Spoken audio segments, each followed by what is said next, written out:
Good morning बच्चों। तो आज हम लोग चैप्टर जो डिस्कस करेंगे वो है प्लांट ग्रोथ एंड डेवलपमेंट।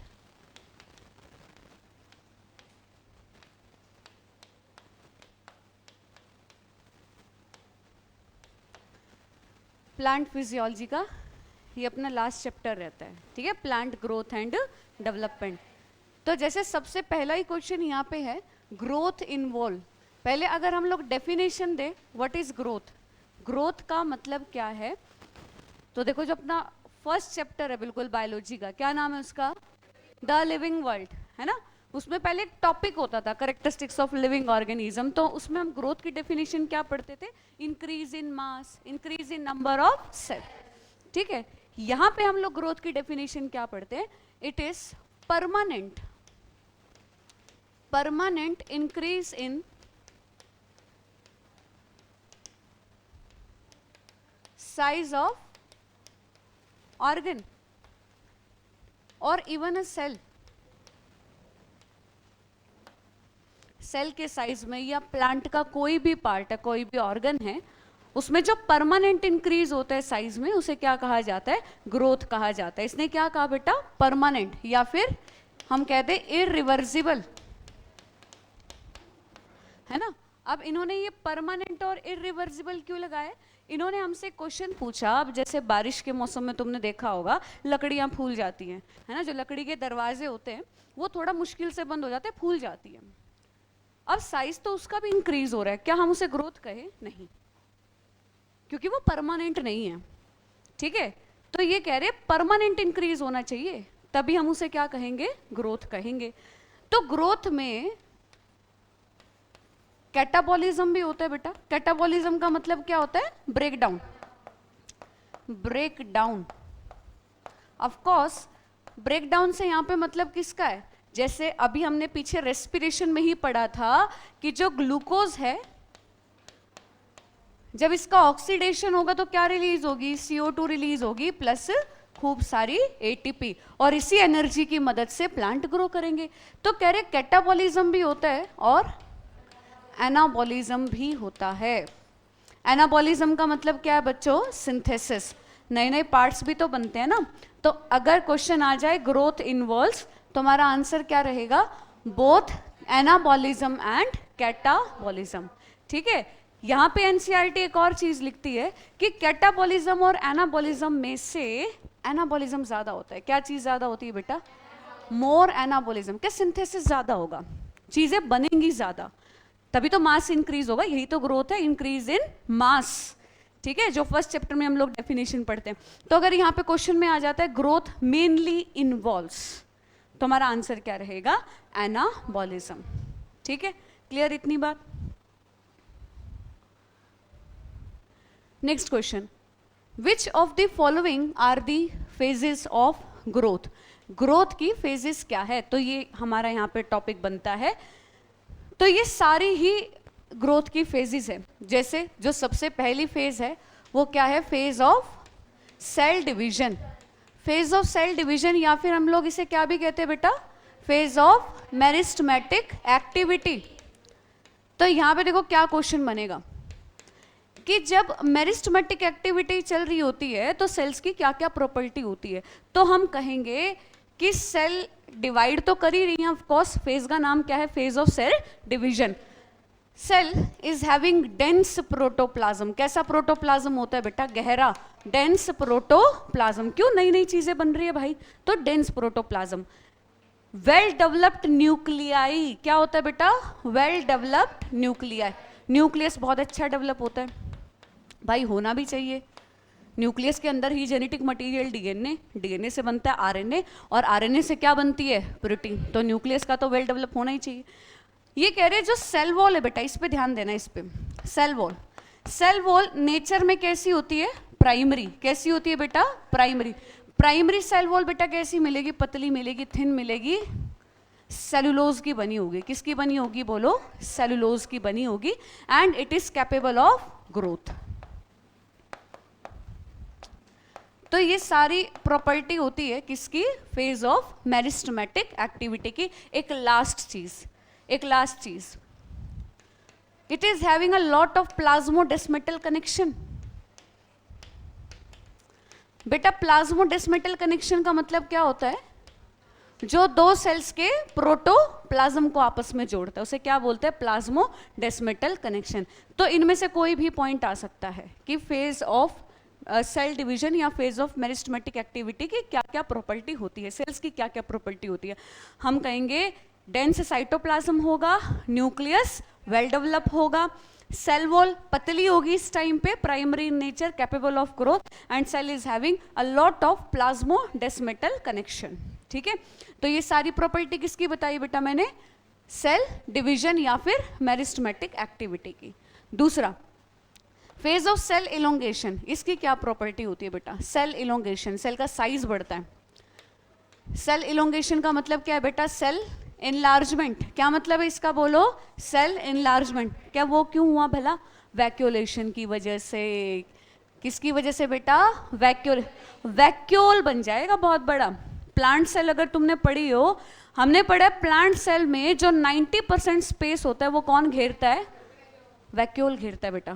ठीक है, तो ये बहुत इंपॉर्टेंट प्रॉपर्टी बेटा, वैक्यूलेशन।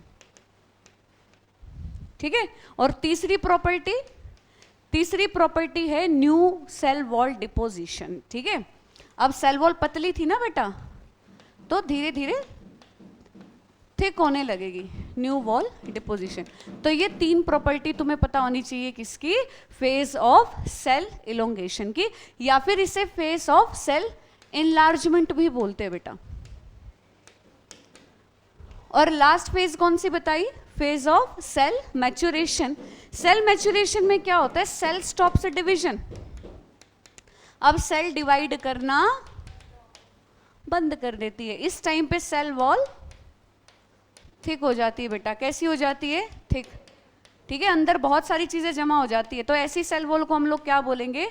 Secondary cell wall. ठीक है, बोलो समझ आई? तो इन तीनों फेजेस की हमने प्रॉपर्टी पढ़ ली है, आगे इसके क्वेश्चन भी मिल जाएंगे तुम्हें। बोलो क्लियर इतनी बात? ठीक है, तो इसका आंसर क्या बन जाएगा? All above. नेक्स्ट क्वेश्चन देखो, auxin inhibits the growth of. देखो बेटा ये चैप्टर किसके बारे में है? Plant growth and development.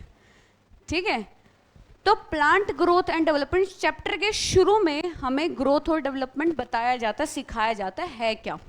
जैसे ग्रोथ की फेजेस बता दी, टाइप ऑफ ग्रोथ बता दी, ग्रोथ की डेफिनेशन बता दी। इस चैप्टर के नेक्स्ट पार्ट में हम लोग पढ़ते हैं plant growth regulator. Plant growth regulator जिनमें आते हैं हमारे हॉर्मोन्स, जिन्हें फाइटो हॉर्मोन्स भी बोलते हैं बेटा।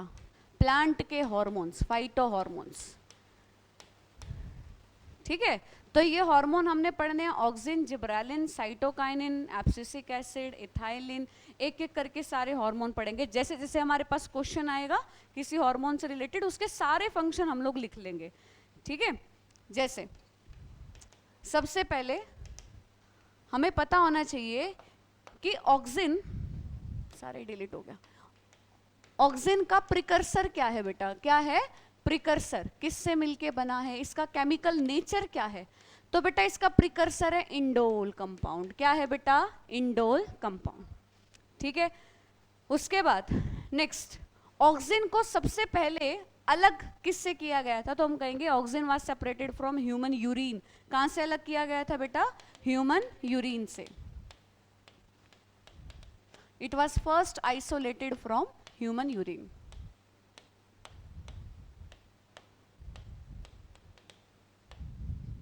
ठीक, और किस पे क्वेश्चन आएगा? डिस्कवरी पे। डिस्कवरी पे कि इन हॉर्मोन्स को नोटिस में कैसे लाया गया, किन साइंटिस्ट के द्वारा लाया गया। कमाल की बात है बेटा, जितने भी हॉर्मोन्स है ना, सबकी डिस्कवरी एक्सीडेंटल थी। बाय चांस पता चल गया कि ऐसी एक्टिविटी नोट की गई प्लांट में। जैसे अगर हम इसकी डिस्कवरी की बात करें तो चार्ल्स डार्विन एंड उनके सन फ्रांसिस डार्विन, बेटा इन्होंने अपनी ऑब्जर्वेशन की कैनरी ग्रास पे। किस पे बेटा? कैनरी ग्रास पे। Canary grass. ठीक है, क्वेश्चन आ जाएगा सीधा कि जो चार्ल्स डार्विन और फ्रांसिस डार्विन हैं, उन्होंने अपना एक्सपेरिमेंट, उन्होंने अपना जो ऑब्जर्वेशन है वो किस पे की थी, तो हम क्या कहेंगे, कैनरी ग्रास पे। वहीं एक और साइंटिस्ट थे जिनका नाम था FW वेंट। उन्होंने इस केमिकल को सेपरेट किया फ्रॉम ओट सीडलिंग। कहाँ से बेटा, ओट सीडलिंग। ठीक है, अवेना सटाइवा के नाम से भी आ जाएगा। तो साइंटिस्ट के नाम पता होने चाहिए। अब आ जाओ इसके फंक्शन पे। प्रिकर्सर देख लिया बेटा अपन ने, प्रिकर्सर क्या है, इंडोल कंपाउंड। ठीक है, दूसरा, इसको सबसे पहले आइसोलेट कहाँ से किया गया था, फ्रॉम ह्यूमन यूरिन।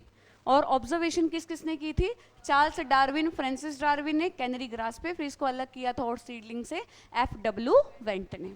ठीक है, अब इसके फंक्शन पे आ जाओ बेटा, ऑक्सीजन के फंक्शन पे आ जाओ। देखो, अगर हम ऑक्सीजन के फंक्शंस की बात करें, देखो क्या था बच्चों, जो चार्ल्स डार्विन और फ्रांसिस डार्विन है, उन्होंने क्या चीज नोटिस की थी कि जो कैनरी ग्रास है ना, अब उसकी जो टिप है वो किसकी तरफ मूव कर रही है, सनलाइट की तरफ। किसकी तरफ बेंड कर रही है बेटा, सनलाइट की तरफ। इसे कहा जाता है फोटोट्रॉपिज्म। क्या कहा जाता है बच्चों, फोटोट्रॉपिज्म। फोटोट्रॉपिज्म का मतलब क्या होता है, मूवमेंट टुवर्ड्स सनलाइट। ठीक है, phototropism means movement towards sunlight.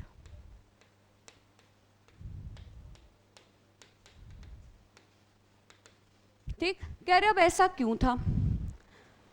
इन्होंने एक और चीज करके देखी। इन्होंने क्या किया, इसकी टिप को रिमूव कर दिया। टिप रिमूव करने का मतलब है डीकैपिटेशन। कह रहे डीकैपिटेशन करने के बाद कोई बेंडिंग नहीं हुई।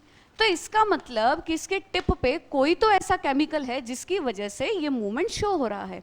ये किसकी तरफ बेंड कर रहा है बेटा, सनलाइट की तरफ। ठीक है, तो देखो ये क्यों करता है ऐसा। बच्चों, ऑक्सीजन पता है क्या करवाता है, ऑक्सीजन करवाता है सेल इनलार्जमेंट। क्या करवाता है बोलो, सेल इनलार्जमेंट। जैसे सेल जब अपनी डिवाइड करती है ना, तुमने पढ़ा हो, ये जो सेल है जब अपनी डिवाइड करती है तो ये अपने कंटेंट को क्या कर लेती है, डबल कर लेती है। सारी चीजें क्या हो जाती है, डबल। तो इसका साइज क्या हो जाता है, इंक्रीज हो जाता है, और फिर ये इक्वल हिस्सों में डिवाइड हो जाती है। तो इस फेज को आप क्या बोलते हैं बच्चों, सेल इनलार्जमेंट। और ऑक्सीजन का रोल क्या है बच्चों, सेल इनलार्जमेंट में। ठीक है, ऑक्सीजन को शेडी रीजन में रहना पसंद है। मतलब जिस साइड से धूप आ रही है ना, ये यहाँ नहीं जमा होगा बेटा, अपोजिट साइड पे जाके जमा हो जाएगा शेडी रीजन में। मान लो यहाँ राइट साइड से अगर धूप आ रही है तो ये किस तरफ जमा हो जाएगा, लेफ्ट साइड में। तो कहाँ की सेल से ज्यादा लंबी मिलेगी, यहाँ वाली, यहाँ वाली। यहाँ वाली में डिवीजन ज्यादा होगा, सेल इनलार्जमेंट ज्यादा होगा, जिसकी तरफ ये हल्की जिसकी वजह से ये हल्की तरफ झुक जाएंगी।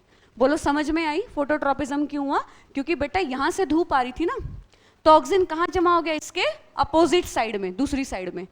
तो वहां पे ज्यादा इनलार्जमेंट हो रहा है सेल्स का, सेल ज्यादा बड़ी है, ज्यादा डिवाइड कर रही है, जिसकी वजह से ये अपोजिट तरफ, हल्की तरफ क्या हो गई, बेंड हो गई। इस मूवमेंट को क्या कहा, फोटोट्रॉपिज्म। बताओ इतनी बात समझ आई, क्लियर है।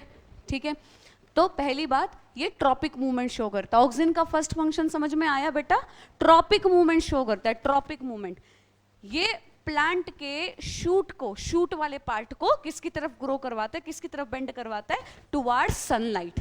बोलो इतनी बात समझ में आई। ठीक है, सेल डिवीजन में ये क्या प्रमोट करवाएगा, सेल इनलार्जमेंट। और हमें एक और चीज पता चली, ये कहाँ मिलता है हमें, टिप पे। कहाँ मिलता है बच्चों, टिप पे। इसीलिए ना, क्योंकि ये टिप पे ग्रो करता है ना। मान लो ये प्लांट है बेटा, ठीक है, ये इसके टिप वाली बड है ना। टिप वाली बड को आप क्या बोलते हैं, एपिकल बड। क्या बोलते हैं बच्चों, एपिकल बड। और जो साइड से बड निकलती है उन्हें क्या कहा जाता है, लेटरल बड, है ना। तो ये बताओ ऑक्सीजन दोनों में से कौन सी बड को ज्यादा ग्रो करवाएगा, टिप को या लेटरल को, एपिकल को। ठीक है, तो मैं यहां लिखती हूं, इट प्रमोट्स द ग्रोथ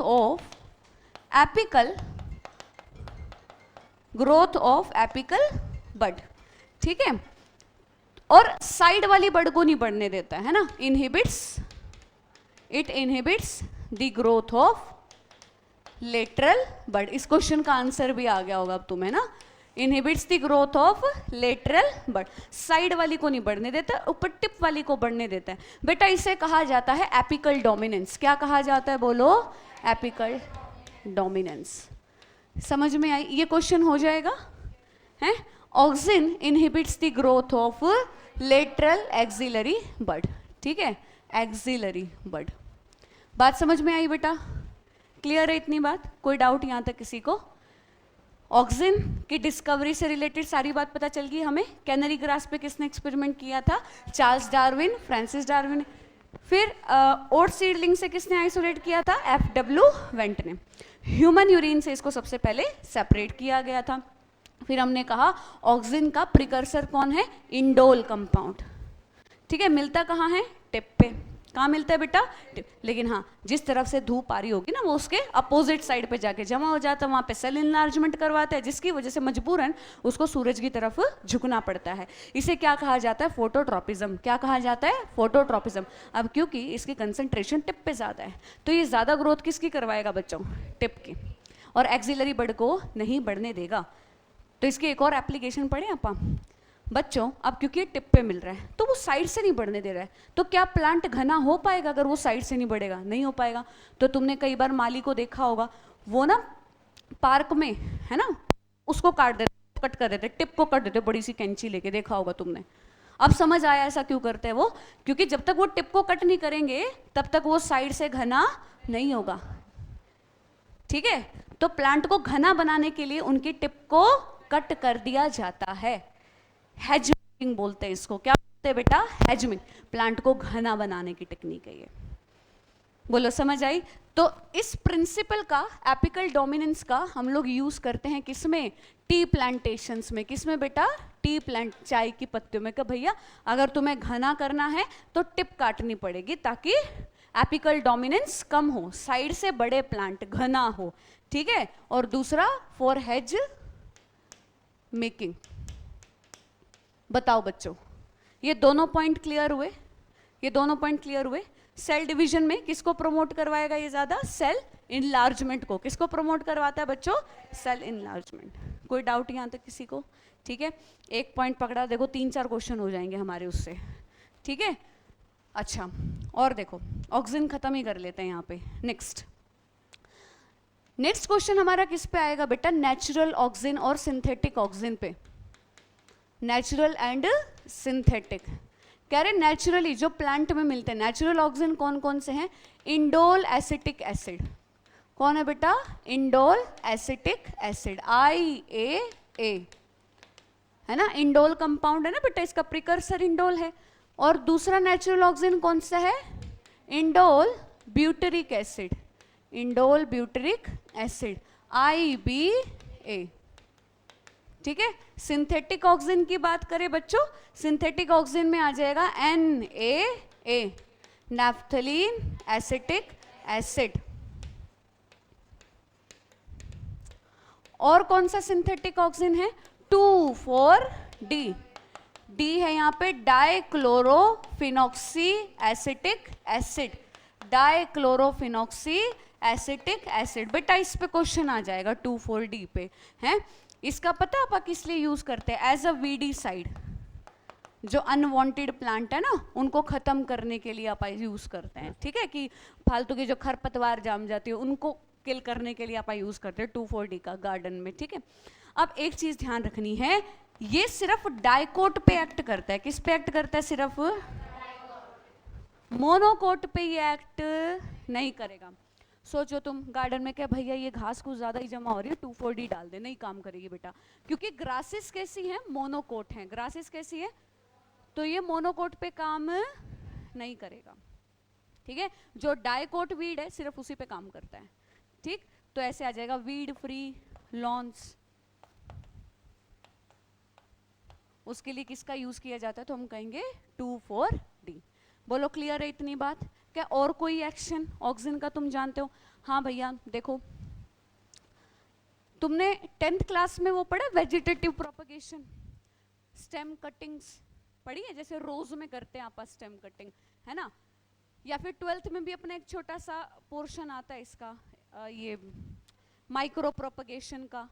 चलो जिसको नहीं पता है, देखो बेटा, मान लो हमने प्लांट में ये मेरिस्टेमेटिक टिश्यू ले लिया बेटा, क्या ले लिया, मेरिस्टेमेटिक टिश्यू, सेल्स ले ली, इसे कैलस बोलते हैं। क्या बोलते हैं बेटा, कैलस। डिवाइडिंग सेल का भैया हमें नहीं पता ये क्या फंक्शन परफॉर्म कर रही है। Undifferentiated mass of cell is called callus. क्या बोलते हैं बच्चों इसको, कैलस बोलते हैं। आ तो रही है आवाज, अभी आई है। इसे क्या बोला जाता है बच्चों, कैलस बोला जाता है। ज्यादा होगी, ठीक है। तो कैलस से, इससे हमें एक नया प्लांट बनाना है बच्चों। तो नया प्लांट बनाने के लिए वही रूट चाहिए हमें, और क्या चाहिए बच्चों, शूट चाहिए। तो कह रहे इस कैलस में अगर तुम्हें रूटिंग प्रमोट करवानी है, क्या प्रमोट करवानी है, रूटिंग, रूट फॉर्मेशन, तो उसके लिए किसको डाल दो बच्चों, ऑक्सिन। ऑक्सिन का एक और काम समझ में आया कि कैलस में, अनडिफरेंशिएटेड मास ऑफ सेल्स में, ये क्या प्रमोट करवाएगा, रूटिंग। क्या शूट कौन करवाएगा, साइटोकाइनिन। कौन बेटा, साइटोकाइनिन। साइटोकाइनिन के एक्शन में पढ़ेंगे उसको अपन। क्लियर है इतनी बात। इस टेक्निक को हम पढ़ते हैं ना, माइक्रो प्रोपगेशन बोलते हैं। क्या बोलते हैं, टिश्यू कल्चर बोल देते हैं अपन, कि मेरिस्टेमेटिक टिश्यू है, उसका कल्चर लगाया था हमने, न्यूट्रिएंट मीडियम डाला, हार्मोन्स डाले और उससे एक नया प्लांट बना दिया, है ना। कह रहे भैया तुमने ये टिश्यू कल्चर क्यों लगाया, हो सकता है प्लांट बहुत अच्छी वैरायटी का है, अच्छे फल फूल लगते हो भाई, बस उसमें दिक्कत ये है उसमें वायरल इन्फेक्शन बहुत जल्दी हो जाता है। क्या फिर हमें ये पता है कि मेरिस्टेमेटिक टिश्यू वायरस इन्फेक्शन से फ्री रहता है। मेरिस्टेमेटिक टिश्यू क्या कहा मैंने, वायरल इन्फेक्शन से फ्री रहता है। तो वो प्लांट की डेथ हो रही थी बार बार वायरल इन्फेक्शन की वजह से, वो ग्रो नहीं कर पा रहा था। तो हमने क्या तरकीब निकाली, उसका मेरिस्टेमेटिक टिश्यू ग्रो करवाया लैब में, उसको हार्मोन्स दी और उससे एक नया प्लांट ग्रो करवा दिया, क्योंकि हमने मेरिस्टेमेटिक टिश्यू से बनाया है ना, and meristematic tissue is free of virus. तो ये प्लांट हम कैसा बना सकते हैं, वायरस फ्री, ठीक है। तो यहाँ पे भी काम आता है अपना ऑक्सिन। क्या प्रमोट करवाएगा, रूट फॉर्मेशन, रूटिंग प्रमोट करवाएगा। बताओ बच्चों, इतनी बात क्लियर है। कह रहे और भी, अरे ये पूछो क्या काम नहीं होता है, तुम्हें पता है ये फ्लावरिंग भी प्रमोट करवाता है। अच्छा, फ्लावरिंग किस में भला, क्या ये फ्लावरिंग प्रमोट करवाता है किसमें, पाइनएप्पल में। किसमें बच्चों, क्या, अच्छा, और फ्लावरिंग, फ्रूटिंग, और खासकर जो हमारे पार्थिनोकार्पिक सीडलेस फ्रूट है, कैसे फ्रूट बेटा, टमाटर वगैरह, ठीक है।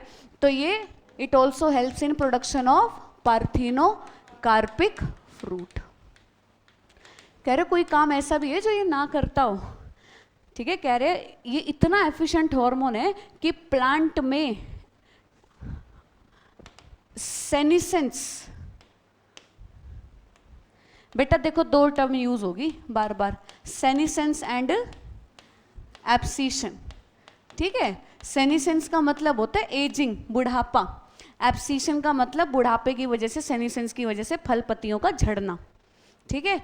तो कह रहे हैं ये सेनिसेंस और एब्सिशन को डिले करता है, देर से लाता है, delay in young parts of plant.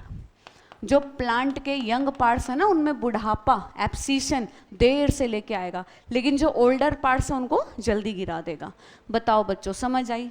क्या और भी कोई काम बचा है क्या ऑक्सिन का, बस एक लास्ट, खत्म है फिर ऑक्सिन। जाइलम डिफरेंशिएशन किस में मदद करता है बच्चों, ये जाइलम डिफरेंशिएशन। बस क्या इतने सारे तो फंक्शन हो गए, है ना। चलो एक बार रिवाइज करवा दो जरा। फोटोट्रॉपिक मूवमेंट है ना, फोटोट्रॉपिज्म। और क्या शो करता है बेटा ये, एपिकल डोमिनेंस। एपिकल डोमिनेंस, इस प्रिंसिपल का यूज करके, इस प्रिंसिपल का यूज करते हैं हम किसमें, टी प्लांटेशंस में एंड फॉर हेज मेकिंग। क्या, अच्छा, और भैया कैलस में ये क्या करवाता है, रूट फॉर्मेशन, बढ़िया। और क्या करवाता है, फ्लावरिंग। क्या करवाता है बच्चों, फ्लावरिंग, जैसे पाइनएप्पल। और क्या करवाता है बेटा ये, फ्रूट फॉर्मेशन, खासकर कैसे fruit, parthenocarpic, seedless fruit, xylem differentiation, और डिले करता है सेनिसेंस एंड एब्सिशन। तो ये 6-7 फंक्शन है इसके, इसमें ऑक्सिन खत्म है ना। हमने साइंटिस्ट के नाम भी देख लिए। कैनरी ग्रास पे किसने एक्सपेरिमेंट किया था, Charles Darwin and Francis Darwin, है ना। और अवेना पे, ओट सीडलिंग्स पे FW वेंट ने। और पहले अलग कहाँ से किया गया था इसको, ह्यूमन यूरिन से। नेचुरल ऑक्सिन हमने देख लिया है क्या है, IAA IBA। सिंथेटिक कौन सा है, NAA एंड 2,4-D। अच्छा 2,4-D का भी तो फंक्शन पढ़ लिया हमने, it is used as a VD site, लेकिन सिर्फ किस पे, डाइकोट पे। ठीक है, एपिकल डोमिनेंस का मतलब समझ आया कि ये क्योंकि टिप पे मिल रहा है तो वो उसी को ग्रो करवाएगा ना, साइड वाली को पढ़ने ही नहीं देगा। तो इस प्रोसेस को क्या कहा जाता है, एपिकल डोमिनेंस। खत्म। ठीक, तो सारे हार्मोन ऐसे ही पढ़ने बेटा अपने हैं, एक तो उनके डिस्कवरी, साइंटिस्ट के नाम, प्रिकर्सर, और तीसरा उनके एक्शन, उनके फिजियोलॉजिकल फंक्शन। ठीक है, देखो, which of the following is not naturally occurring plant hormone. अभी अभी किया हमने 2,4-D, डाइक्लोरोफिनॉक्सी एसिटिक एसिड। ठीक है, IAA indole acetic acid, auxin ही है लेकिन नेचुरली मिलता है। ठीक है, देखो, which of the following type of auxin found naturally in plant, हो जाएगा IAA, है ना। तो इतने सारे क्वेश्चंस लग जाएंगे हमारे वो एक कॉन्सेप्ट की वजह से। ठीक, हाँ बच्चों, हो गया। What is the precursor of oxygen, indole. तो ऑक्सीजन के सारे क्वेश्चंस लग जाएंगे हमारे। ठीक है, हाँ, अब आ जाओ सेकंड हार्मोन पे, दैट इज जिब्रेलिन। दूसरा हार्मोन कौन सा है बेटा अपना, जिब्रेलिन, या हम कहते हैं जिब्रेलिक एसिड, GA के नाम से भी आ जाता है ये, जिब्रेलिक एसिड। ठीक है, तो देखो इसकी डिस्कवरी कैसे हुई थी। जापान के एक साइंटिस्ट है जिनका नाम है ई कुरोसावा। क्या नाम है बेटा इन साइंटिस्ट का, ई कुरोसावा। तो इन्होंने राइस में एक अजीब तरह की बीमारी देखी। कह रहे भैया इसका जो स्टेम है ना वो बढ़ता जा रहा है, बढ़ता जा रहा है, बढ़ता जा रहा है। क्या अच्छी बात है भैया, प्लांट बढ़ रहा है। अरे नहीं, ऐसा नहीं होना चाहिए। सोचो, इसके जो बीज हैं वो तो है लंबे लंबे, लेकिन उनमें कुछ है ही नहीं, पतले एकदम, कुछ है ही नहीं, क्या फायदा भैया। और ऊपर से मान लो इसका स्टेम बढ़ रहा है, वो कमजोर होके ढह रहा है अपने आप, इतना वीक स्टेम। बेटा जो अपने अनाज वाले प्लांट होते हैं, गेहूं हो गया, चावल हो गया, उनमें डिजायरेबल करेक्टर क्या होता है, उनमें डिजायरेबल करेक्टर ये कि प्लांट थोड़ा ड्वार्फ ही रहे, सेमी ड्वार्फ, और सीड उसके मोटे हो, बीज मोटे हो, यही चाहते हैं हम लोग। लेकिन इसमें क्या हो रहा था, उल्टा ही हो रहा था भैया, कि हाइट में बढ़ता जा रहा था, बढ़ता जा रहा था। तो ये डिजायरेबल करेक्टर नहीं है हमारे अनाज का। तो इसने कहा फूलिश सीडलिंग। इस बीमारी को क्या नाम दिया बेटा, फूलिश सीडलिंग, मूर्ख। यहाँ थोड़ी हाइट बढ़ानी थी, फूलिश सीडलिंग। ठीक है, या फिर बेकेन डिजीज। तो कह रहे ऐसा हो क्यों रहा है। इसने कहा कि भैया इसमें ना एक बीमारी लगी हुई है, और वो एक फंगल बीमारी है, और इस फंगी का नाम था बेटा जिब्रेला फ्यूजिकिरोई। क्या नाम था इस फंगी का, जिब्रेला फ्यूजिकिरोई। क्या इसकी वजह से ऐसा हो रहा है, इस फंगी की वजह से, फंगल इन्फेक्शन लगा हुआ है इसमें। ठीक है, तो बच्चों यहां से फिर ये जो केमिकल सिक्रीट कर रही थी ना, जिसकी वजह से हो रहा था, ये देखा गया ऐसे केमिकल्स प्लांट में भी मिलते हैं। ठीक है, जिनको हम बोलते हैं जिब्रेलिन, इसी के नाम पे रख दिया जिब्रेलिक एसिड, जिब्रेलिन। इनका काम क्या है, एक काम समझ में आ गया, इंटरनोडल ग्रोथ। ये स्टेम को क्या करती है बेटा, बढ़ाती हैं।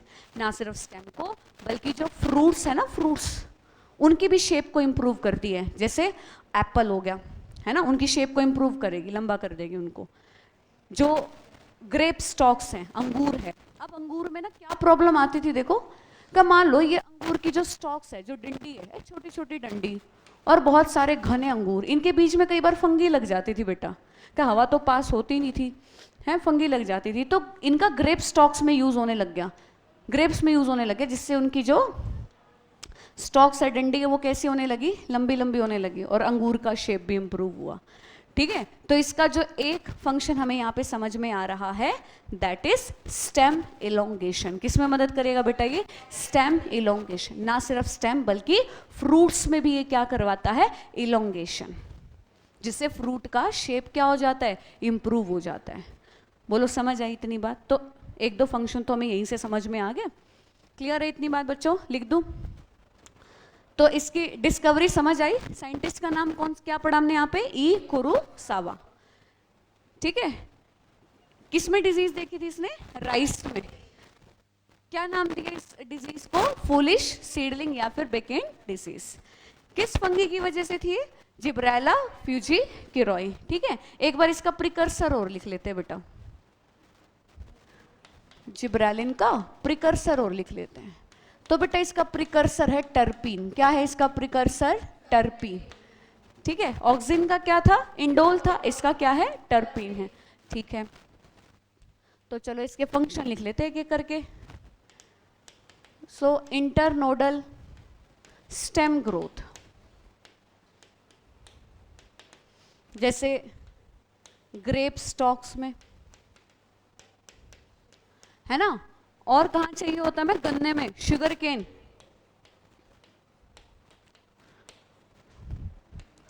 It improves the shape of fruit. क्या फ्रूट की शेप भी इंप्रूव होती है इससे, इलोंगेशन से, जैसे एप्पल वगैरह, ठीक है बेटा। क्या और क्या फंक्शन है इसका? भाई इसका बहुत इंपॉर्टेंट रोल है सीड जर्मिनेशन में। किसमें बच्चों? सीड जर्मिनेशन, बहुत इंपॉर्टेंट रोल है बेटा, सीड जर्मिनेशन, ठीक है। देखो सीड जर्मिनेशन का मतलब क्या होता है? एक चीज होती है सीड डोरमेंसी। सीड डोरमेंसी का मतलब होता है बच्चों, जब तक बीज फूटता नहीं है ना, वो इनएक्टिव रहता है ना, उसके अंदर खूब सारा फूड स्टोर होता है। वो वेट करता है कि भैया जब बाहर की कंडीशंस फेवरेबल हो, प्रॉपर ऑक्सीजन हो, ह्यूमिडिटी हो, है ना, तभी वो बीज फूटता है। उस बीज फूटने को अपन क्या बोलते हैं? Seed germination. अब कई प्लांट्स में क्या होता है बच्चों? सीड जर्मिनेशन बहुत लेट होता है, ठीक है। कि तब तक उसकी भैया वो मार्केट पीरियड चला जाएगा, हमें तो बेचना है मार्केट में अच्छे दाम पे, तो हमें सीड जल्दी से जल्दी चाहिए। तो सीड जर्मिनेशन भी हमें जल्दी से जल्दी करवाना है। जैसे यहाँ पे एक प्लांट है बेटा, कॉनिफर्स का नाम सुना है तुमने? कॉनिफर्स का नाम सुना है? कहाँ पढ़ते हो कॉनिफर्स? जिम्नोस्पर्म में। कॉनिफर का एक मेंबर पढ़ा था अपन ने, पाइनस, है। इसके सीड काफी अच्छे होते हैं बेटा, एडिबल होते हैं, लेकिन दिक्कत ये इसमें सीड डोरमेंसी काफी लंबे समय तक रहती है। तो इनमें सीड डोरमेंसी को ब्रेक करने के लिए किसका यूज करते हैं आपा? जिब्रेलिक एसिड का। बोलो समझ में आई? तो कॉनिफर्स में इसकी एप्लीकेशन बता रखी है। और तो और बच्चों देखो, एक इसकी एप्लीकेशन बता रखी है माल्टिंग में। ये माल्टिंग का मतलब क्या होता है? ये माल्टिंग का मतलब क्या होता है? देखो बच्चों, ये सीड जर्मिनेशन कैसे करवाता होगा? मैंने कहा सीड के अंदर फूड स्टोर है, और वो जर्मिनेट तभी करेगा जब उसका फूड ऑक्सीडाइज होके बहुत सारी एटीपी बनाएगा, एनर्जी बनाएगा। जब उसके पास एनर्जी होगी तभी तो वो नया प्लांट बना पाएगा। अब उस स्टार्च को ब्रेक करना पड़ेगा, पहले उस स्टार्च को सिंपल शुगर में कन्वर्ट करना पड़ेगा। हम भी तो ऐसा ही करते हैं, हम जो खाना खाते हैं, स्टार्च खाया हमने, हमारी बॉडी के एंजाइम उस स्टार्च को ब्रेक करते हैं ग्लूकोज में, फिर उस ग्लूकोज का ऑक्सीडेशन होता है, जिससे क्या रिलीज होती है? बहुत सारी एटीपी। प्लांट में भी ये चीज चाहिए भैया। उस सीड में स्टार्च को क्या करवाना पड़ेगा? ब्रेक करवाना पड़ेगा, किसमें? ग्लूकोज में, ताकि फिर उस ग्लूकोज से एनर्जी मिले और उस एनर्जी से ये सीड क्या करे? जर्मिनेट करे।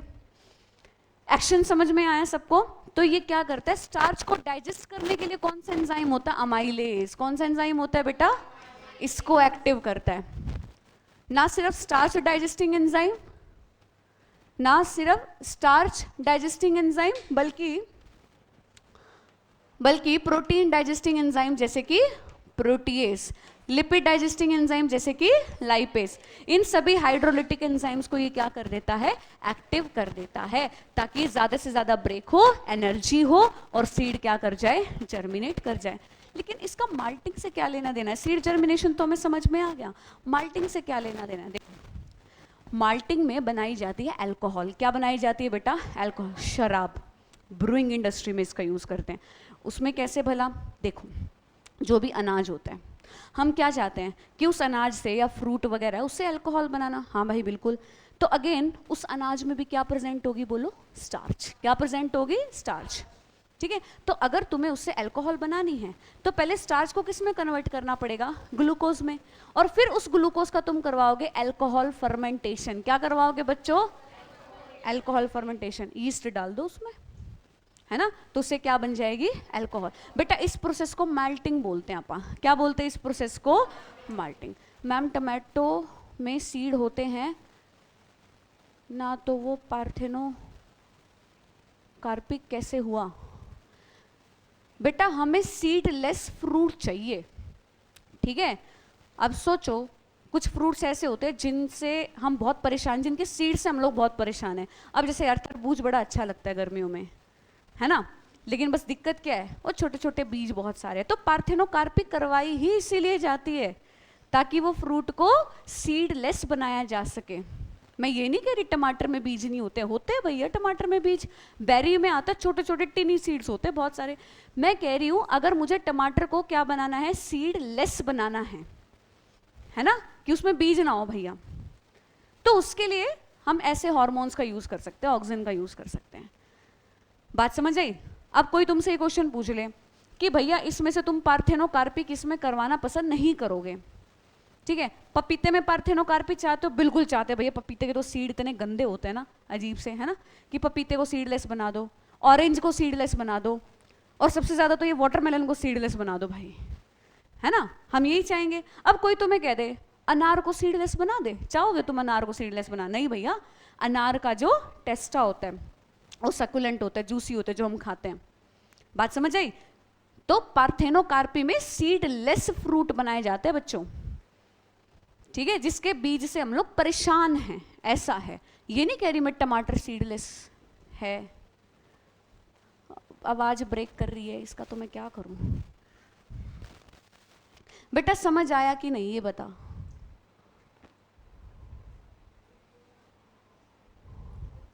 हाँ बच्चों बोलो, इतनी बात क्लियर है? तो माल्टिंग में समझ आया है कि जो भी, जिससे भी तुम्हें शराब बनानी है ना, उसमें भी स्टार्च होगा ऑफ कोर्स, और तुम स्टार्च को पहले किस में कन्वर्ट करना चाहोगे? ग्लूकोज में। और तुम्हें पता ही है पहले तो क्या बनेगा? Pyruvic acid. अब आगे अगर तुम किसका यूज कर लोगे? यीस्ट का। तो यीस्ट क्या करवा देगी इसमें? Alcohol fermentation. ये लो अल्कोहल बन जाएगी यहाँ से, ठीक है बेटा। तो माल्टिंग प्रोसेस का यूज किया जाता है इन ब्रूइंग इंडस्ट्री। इन ब्रूइंग इंडस्ट्री कैसा लिखा जा रहा है, ये डिलीट कर दो ना सारा, कौन सा तुम लिख रहे हो, है ना। किस में यूज किया जाता है? इन ब्रूइंग इंडस्ट्री, ठीक है बच्चों। कोई डाउट यहाँ तक? क्या और कोई एप्लीकेशन? देखो स्टेम इलोंगेशन पढ़ लिया अपन ने, स्टेम इलोंगेशन में, फ्रूट इलोंगेशन में, है ना, जैसे ग्रेप स्टॉक्स में, इसमें एप्पल में, है ना। और किस में पढ़ा हमने? Seed germination. उसी की एक एप्लीकेशन पढ़ी अपन ने, माल्टिंग, जिसका यूज किया जाता है किसमें? ब्रूइंग इंडस्ट्री में। कॉनिफर्स में इसकी एप्लीकेशन पढ़ ली कि भैया जल्दी सीड डोरमेंसी को ब्रेक कर देगा। बोलो समझ आई क्या इतनी बात? कोई डाउट यहाँ तक? क्या और कोई एक्शन? बस एक्शन तो इसके यही थे मेन। शुगर केन में पढ़ लिया अपन ने, शुगर केन की प्रोडक्शन अगर तुम्हें बढ़ानी है, किसका यूज कर दो? अपना जिब्रेलिन का। एक लास्ट दे रखा है, लास्ट भी कुछ ऐसा सा ही मिलता जुलता सा ही फंक्शन है बच्चों। ये कह रहे हैं जो अपने रोजेट प्लांट होते हैं ना बेटा, कैसे प्लांट? रोजेट, जैसे गोभी वगैरह, इनमें भी ये क्या करवाता है? स्टेम ग्रोथ करवाता है। क्या करवाता है बच्चों? लेकिन फ्लावरिंग से पहले पहले, बिफोर फ्लावरिंग। इस प्रोसेस को कहा जाता है बोल्टिंग। क्या कहा जाता है बच्चों इस प्रोसेस को? बोल्टिंग, ठीक है। तो इसके मेन फंक्शन क्या क्या हो गए? Melting, bolting, stem elongation and seed germination. और तीसरा चौथा कोई फंक्शन नहीं है, खत्म बात, ठीक है बेटा। ये सारे एक्शन हो गए। ये भी प्लांट में बुढ़ापा देर से लेके आता है, सेनिसेंस, एजिंग, एब्सिशन, ये सब डिले करता है।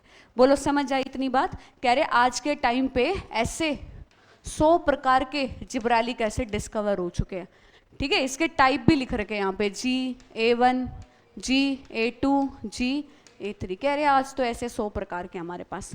बोलो क्लियर है? प्रिकर्सर समझ आया बेटा क्या है इसका? प्रिकर्सर कौन है इसका? टर्पीन। डिस्कवरी समझ में आई?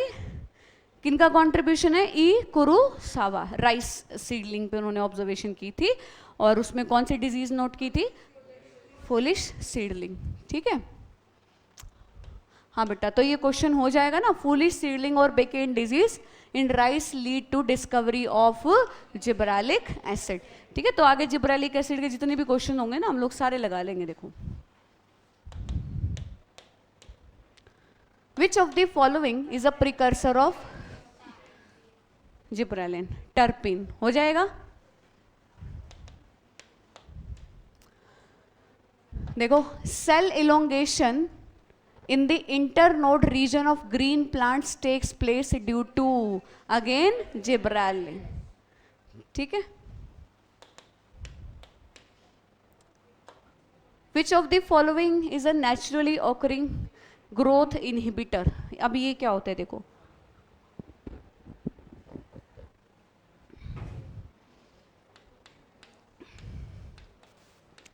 हमारे जो प्लांट ग्रोथ हार्मोन्स होते हैं ना बेटा, इनकी हम लोग दो कैटेगरी बनाते हैं, एक तो है प्रोमोटर और एक होते हैं हमारे इनहिबिटर।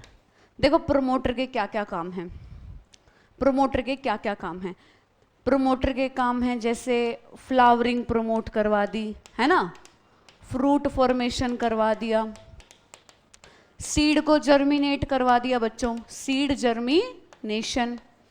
और प्रोमोटर क्या करते हैं, सेनिसेंस और एब्सिशन को भी डिले करते हैं, दे डिले सेनिसेंस एंड एब्सिशन, ठीक है। और क्योंकि ग्रोथ प्रोमोटर हैं तो ये सेल डिवीजन भी प्रमोट करेंगे ताकि नए नए पार्ट्स, नई नई सेल्स बनती रहें, सेल डिवीजन प्रमोट करवाएंगे। और क्या लिखती है एनसीईआरटी, ट्रॉपिक ग्रोथ, जैसे फोटोट्रॉपिज्म नहीं देखा था अपन ने, ट्रॉपिक ग्रोथ। ट्रॉपिक ग्रोथ का मतलब होता है बेटा डायरेक्शनल ग्रोथ है, जो किसी एक पर्टिकुलर डायरेक्शन में होती है। जैसे हमने कहा था ना कि सूर्य का प्रकाश जिस डायरेक्शन से आ रहा है ना, उस तरफ शूट बेंड कर जाएगी, ऐसे ही पानी जहां से आ रहा है रूट उसी की तरफ मूव कर जाएगी, ग्रेविटी की तरफ रूट मूव कर जाएगी। तो इन सारे मूवमेंट को हम लोग क्या बोलते हैं, ट्रॉपिक मूवमेंट, जो एक पर्टिकुलर डायरेक्शन में होते हैं। तो कह रहे देखो ये काम है प्रोमोटर्स के, बात समझ में आई। इनहिबिटर क्या करते हैं, क्या ये रोकते हैं क्या ग्रोथ को होने से, बताते हैं। देखो ये प्रमोट करते हैं senescence and abscission, senescence and abscission, ऊपर नहीं जाएगा ये से,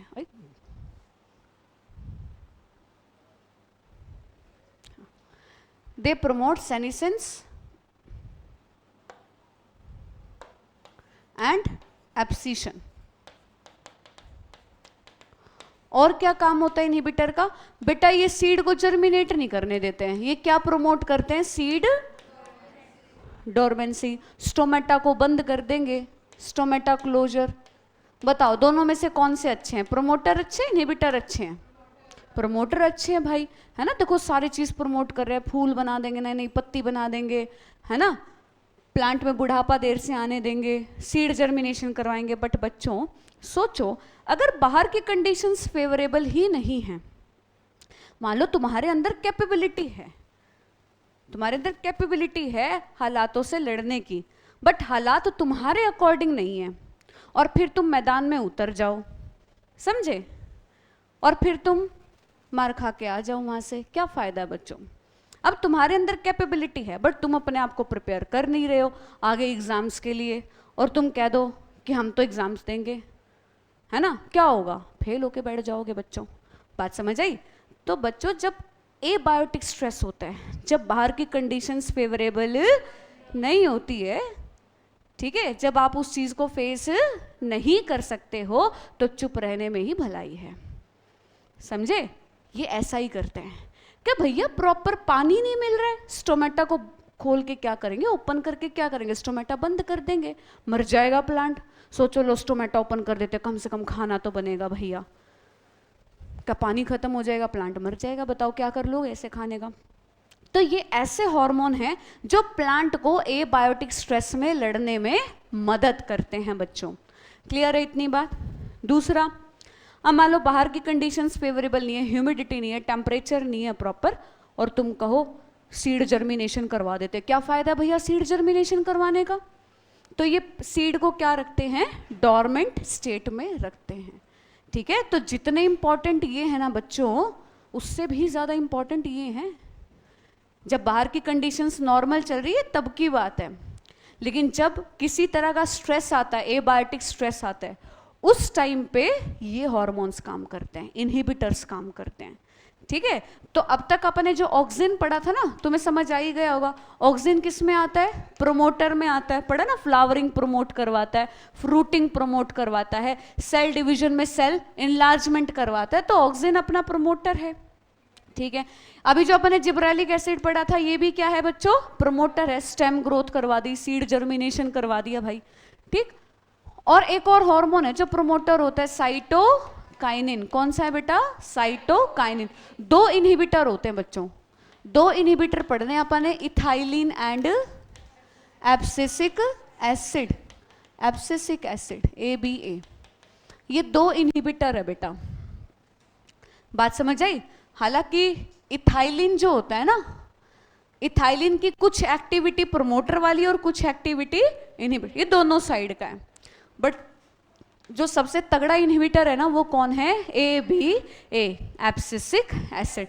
प्रोमोटर समझ में आए बेटा कौन कौन है? प्रोमोटर है हमारे auxin, gibberellic acid, cytokinin. Promoter के काम समझ आए तुम्हें क्या क्या है? फ्लावरिंग करवा दी, फ्रूटिंग करवा दी, प्लांट को यंग रखेंगे, सीड जर्मिनेशन करवाएंगे, स्टेम ग्रोथ करवा दी, ये सारी प्रोमोटर की एक्टिविटी है। ट्रॉपिक ग्रोथ करवा दी, ग्रोथ करवाने से मतलब इनको।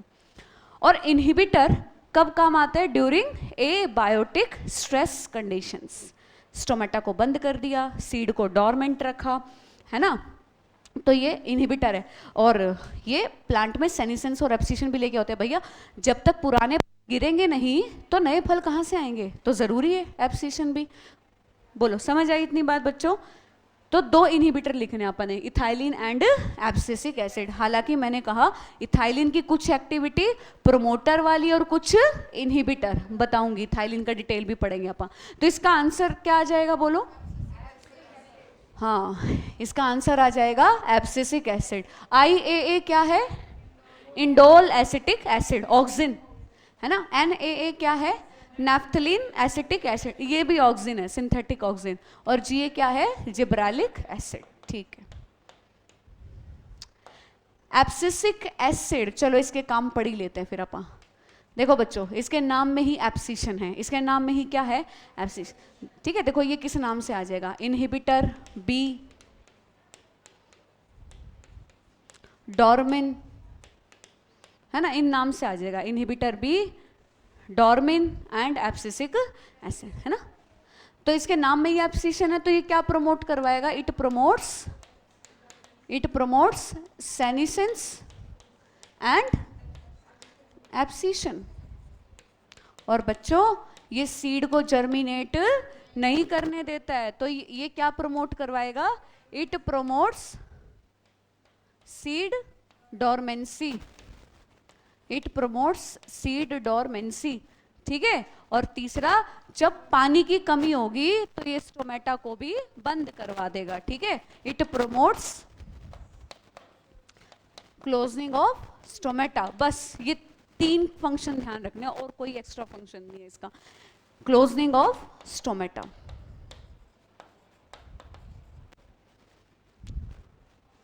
बोलो बच्चों, समझ में आई? ये 3 फंक्शन है। तो क्योंकि ये स्ट्रेस कंडीशन में काम कर रहे हैं ना हार्मोन, इसीलिए इस हार्मोन को अपन स्ट्रेस हार्मोन भी बोल देते हैं बेटा। क्या भी बोल देते हैं? Stress hormone. तो अगर क्वेश्चन में आ जाएगा ना कि इनमें से कौन सा हार्मोन है जो स्ट्रेस कंडीशन में, जैसे पानी की कमी हो, बाहर की कंडीशंस फेवरेबल ना हो, उस दौरान एक्ट करता है, तो हम क्या कहेंगे? एब्सिसिक एसिड, ठीक है। बोलो, कोई डाउट यहां तक? अच्छा, इसका प्रिकर्सर और लिख ले। प्रिकर्सर क्या है इसका? इसका प्रिकर्सर है carotenoids,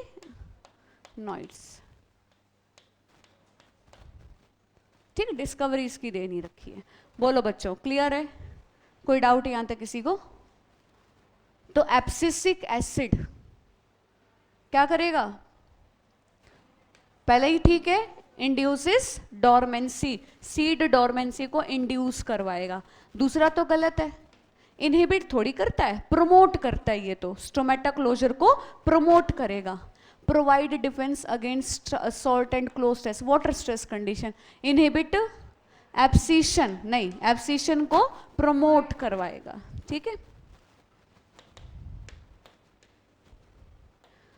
auxin was isolated from coleoptile of oat seedlings, spelling FW Wendt, ठीक है, कर लिया था ये हमने। ये क्वेश्चन इतने ऊपर क्यों गए हुए हैं? Which one of the following is primary concerned with cell division? Cell division. बेटा एब्सिशन का मतलब होता है, एब्सिशन का मतलब होता है फल पत्तियों का झड़ना। ठीक है, जो फल है, पत्तियां हैं, जब वो बूढ़ी हो जाती है ना, फल पक जाते हैं, उनका झड़ना, गिरना, उसे एब्सिशन बोलते हैं आप। और सेनिसेंस का मतलब होता है एजिंग, बुढ़ापा। ठीक है, हाँ। सेल डिवीजन, बेटा जब ये सेल डिवीजन आ जाए ना, तो इसके लिए अपना ये एक हार्मोन है साइटोकाइनिन। ठीक है, तो चलो साइटोकाइनिन के फंक्शन पढ़ते हैं आप क्या क्या है। वही सबसे पहले तो इसका प्रिकर्सर देख लेते हैं क्या है ना, बहुत बड़ा नाम है इसके प्रिकर्सर का, N6 फ्यूरफ्यूराइल अमीनोप्यूरिन, अमीनोप्यूरिन, या सीधा एडेनिन भी लिखा आ जाएगा बेटा, सीधा एडेनिन भी लिखा आ जाएगा।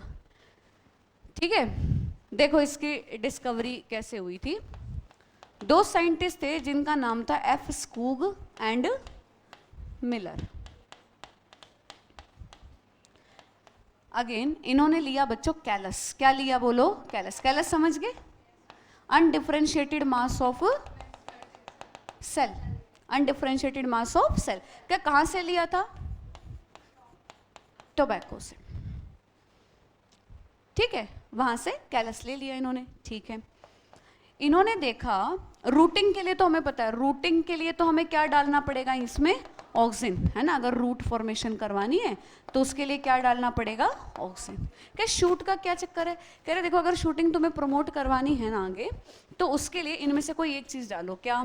या तो ईस्ट एक्सट्रैक्ट, क्या अच्छा, और या फिर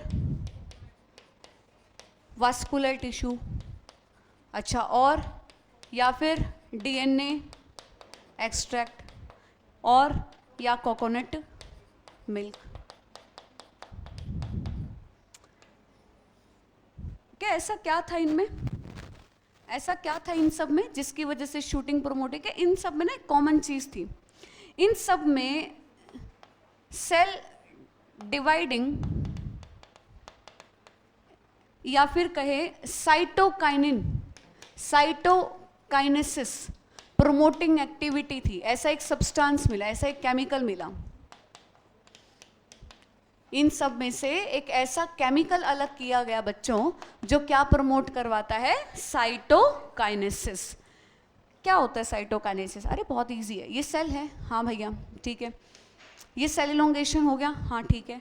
पहले कौन डिवाइड करता है इसका? न्यूक्लियस। जब न्यूक्लियस डिवाइड करता है तो इसे क्या कहा जाता है? कैरियोकाइनेसिस। ठीक है, और न्यूक्लियस डिवाइड करने के बाद क्या डिवाइड करता है इसका? साइटोप्लाज्म, है ना। आधा साइटोप्लाज्म एक सेल को और आधा एक को। इस प्रोसेस को क्या कहा जाता है? साइटोकाइनेसिस। तो कह रहे इन सब में ना ऐसा केमिकल है जो क्या प्रमोट करवाएगा? साइटोकाइनेसिस। और इसीलिए इस हार्मोन का नाम भी क्या रखा गया है? साइटोकाइनिन। आगे इतनी बात समझ में? तो साइटोकाइनिन मतलब सेल डिवीजन। क्या प्रमोट करवाएगा बच्चों? ये सेल डिवीजन। ठीक है, तो अगर हमसे पूछेंगे कि साइटोकाइनिन कहाँ मिलेगा, तो हम कहेंगे साइटोकाइनिन मिलेगा एक्टिवली डिवाइडिंग जो यंग पार्ट्स है, जहाँ पे एक्टिव सेल डिवीजन चल रहा है। बोलो समझ आई? इस केमिकल का नाम पता है क्या रखा गया बच्चों, जो इनसे अलग किया गया? इस केमिकल का नाम रखा गया काइनेटिन। क्या नाम रखा गया बच्चों? Kinetin, kinetin. ठीक है, फिर वहां से प्लांट में ये डिस्कवरी चालू हुई। ठीक है, कि भैया प्लांट में भी ऐसे कोई केमिकल मिलते हैं क्या? प्लांट में भी, बेटा इधर ध्यान दो ना, इधर ध्यान दो, प्लांट में भी ऐसे कोई केमिकल मिलते हैं क्या? क्या हाँ भैया, प्लांट में इस केमिकल को हम लोग पढ़ते हैं जिएटिन के नाम से। किस नाम से? जिएटिन। ये सभी बच्चे ध्यान देंगे, काइनेटिन, काइनेटिन प्लांट में नेचुरली नहीं मिलेगा। ठीक है, एनसीईआरटी में क्लियरली मेंशन किया गया। प्लांट में क्या है? जिएटिन। प्लांट में क्या है बच्चों? जिएटिन। ठीक है, तो मैं यहां लिख भी देती हूं, kinetin does not found naturally in plants. और कह रहे पता है इसको सबसे पहले अलग कहाँ से किया गया था? From herring sperm DNA. Herring batik मछली है, ठीक है, हैरिंग स्पर्म डीएनए वहां से अलग किया गया था। तो प्लांट्स में क्या है बच्चों? प्लांट्स है जिएटिन। प्लांट्स के पास क्या है बच्चों? काइनेटिन नहीं है। ठीक है, बात समझ आई? देखो ये मेरे को कैसे ध्यान रहता है, PZ से प्रीति जिंटा, प्लांट में जिएटिन। ठीक है, बोलो क्लियर है इतनी बात? कोई डाउट यहाँ तक किसी को? बस एक्शन तुम्हें समझ आ ही गया है। इसका क्या है? इसका एक्शन है बच्चों साइटोकाइनेसिस, मतलब सेल डिवीजन। तो ये प्लांट के यंग पार्ट्स में मिलेगा। अब यंग पार्ट्स में मिल रहा है, नए नए पार्ट्स को बनने में मदद कर रहा है। तो ये सेनिसेंस और एब्सिशन को भी क्या करेगा? डिले करेगा। लिख दूं मैं ये चीज, it delay senescence and abscission. ठीक है भैया, और बताओ क्या फंक्शन है इसके? और क्या फंक्शन है इसके साइटोकाइनिन के? सुनो, अभी तुमने पीछे ऑक्सिन पढ़ा था? हाँ पढ़ा था। ऑक्सिन कौन सी बर्ड को ज्यादा ग्रो करवा रहा था? एपिकल। ये उल्टा है, ये लेटरल बर्ड को ज्यादा ग्रो करवाता है। कौन सी बर्ड को ज्यादा ग्रो करवाएगा बेटा? Lateral bird. मतलब एपिकल डोमिनेंस के उल्टा काम करता है ये। बोलो इतनी बात समझ आई? तो मैं यहां लिख भी देती हूं,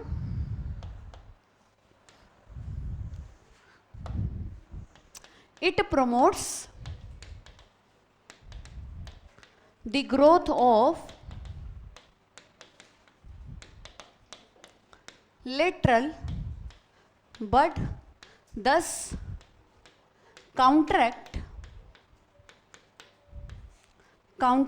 apical dominance। ठीक है, जहां ऑक्सिन रूट फॉर्मेशन करवा रहा था, ये किसका फॉर्मेशन करवाएगा बेटा? Shoot formation. किसका? शूट। बोलो समझ आई इतनी बात? और ना सिर्फ शूट, ये क्या कह रहे हैं? It promotes the formation of leaves, उसके अंदर नया chloroplast and adventitious shoot formation. तो ये सारे फंक्शन साइटोकाइनिन के हैं बच्चों। बोलो समझ आई? ठीक है, ये 3-4 फंक्शन है साइटोकाइनिन के।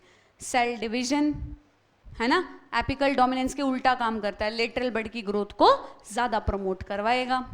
ठीक, नई नई पत्तियां, नया नया क्लोरोप्लास्ट बनने में मदद करेगा। साइटोकाइनेसिस तो प्रमोट करवा ही रहा है, प्लांट को यंग रखेगा क्योंकि नए नए पार्ट्स बना रहा है। समझ आई? डिस्कवरी समझ आई बच्चों इसकी? किन साइंटिस्ट का नाम पढ़ा हमने? F Skoog and Miller. ठीक है, प्लांट में नेचुरली क्या मिलता है? जिएटिन। ठीक, और काइनेटिन को किससे अलग किया गया था? From herring sperm DNA. ठीक है, कोई डाउट यहां तक किसी को? बोलो।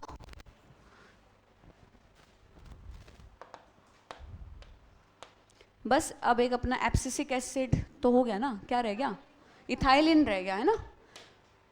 N experiment by F Skoog and his co-worker is related to discovery of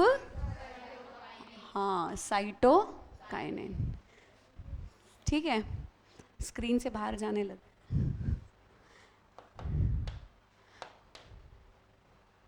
देखो, डिफरेंशिएशन ऑफ शूट है ना, इज कंट्रोल्ड बाय, बताओ बेटा, शूट के लिए क्या ज्यादा चाहिए हमें? साइटोकाइनिन। हाई साइटोकाइनिन, कहां गया? हाई साइटोकाइनिन ऑक्सिन रेशियो है ना। साइटोकाइनिन तो क्या प्रमोट करवाता है? शूट। और ऑक्सिन क्या प्रमोट करवाएगा? Root. How many gibberellins have been reported from fungi and higher? More than 100। ठीक, ये एनाटॉमी का क्वेश्चन आ गया। हाँ, इसमें दे रखा है प्लांट ग्रोथ वाले में ना, क्वेश्चन नहीं दिख रहे।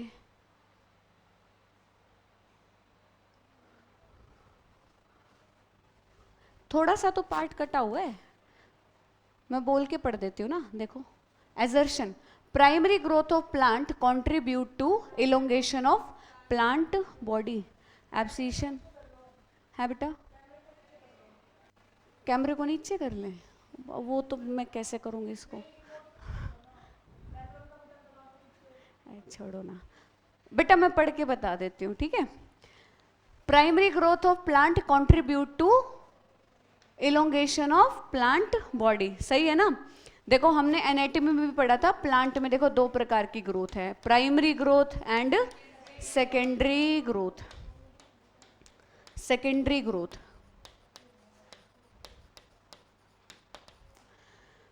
तो बच्चों प्राइमरी ग्रोथ में हमने पढ़ा था कि plant length wise height wise ज्यादा बढ़ता है, लंबाई में ज्यादा बढ़ता है, और सेकेंडरी ग्रोथ में प्लांट गर्थ वाइज ज्यादा बढ़ता है, चौड़ाई में ज्यादा बढ़ता है सेकेंडरी ग्रोथ में, ठीक है।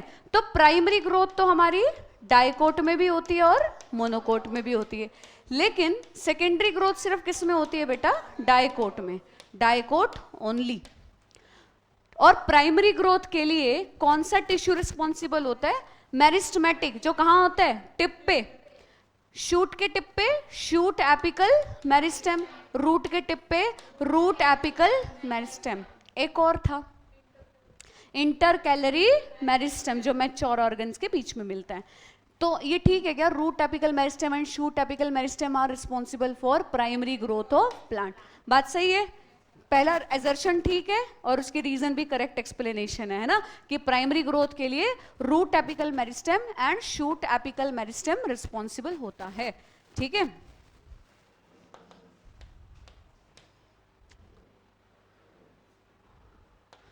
Which one of the following pair is not correctly match, पहला ही गलत है, gibberellic acid leaf fall, leaf fall abscission थोड़ी प्रमोट करवाता है जिब्रेलिक एसिड, जिब्रेलिक एसिड तो एब्सिशन को इनहिबिट करता है। देखो इस बच्चे ने बड़ी अच्छी डेफिनेशन लिखी है एब्सिशन की, सिमरन ने, natural detachment of leaves flower fruit from the parent plant, है ना, कितनी अच्छी डेफिनेशन लिखी है, देखो बात समझ में आई।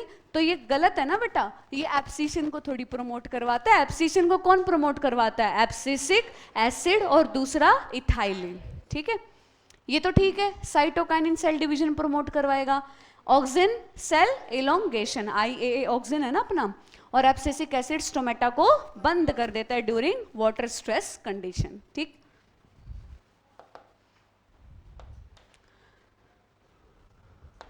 Assertion, gibberellin cause fruit like apple to elongate and improve their shape, बिल्कुल सही है ना। जिब्रेलिन का क्या काम था, इलोंगेशन करवाना, चाहे वो स्टेम हो, ग्रेप स्टॉक हो, फ्रूट हो, है ना, गन्ने का स्टेम हो, चाहे रोजेट प्लांट्स हो, इसका यही काम है, और सीड जर्मिनेशन करवाना। GA3 is used up to speed up the malting process in brewing industry, बात सही है। जिब्रेलिक एसिड का एक और काम पड़ा था ना अपने, मेल्टिंग, लेकिन ये इससे मेल नहीं खा रहा, है ना। तो एजर्शन तो ठीक है, लेकिन ये इसकी करेक्ट एक्सप्लेनेशन नहीं है। Both assertion and reason are correct, but reason is not the correct explanation of assertion, ठीक है।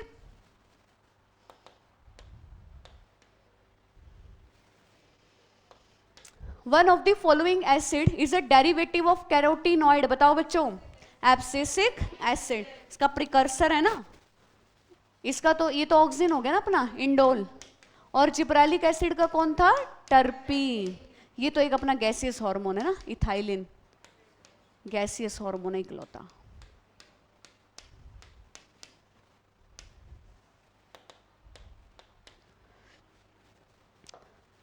कहां कट रहे क्वेश्चन, विच का बस ये इतना इतना हिस्सा कट रहा है। Which of the following hormone can act as a promoter as well as inhibitor, बताओ बेटा क्या बताया था, इथाइलिन, कि इथाइलिन की कुछ प्रोमोटिंग एक्टिविटी है और कुछ इनहिबिटिंग एक्टिविटी है, ठीक है। चलो फिर इथाइलिन डिस्कस कर ही लेते हैं, कौन कौन सी इसकी प्रोमोटिंग एक्टिविटी है और कौन कौन सी इसकी इनहिबिटिंग एक्टिविटी है।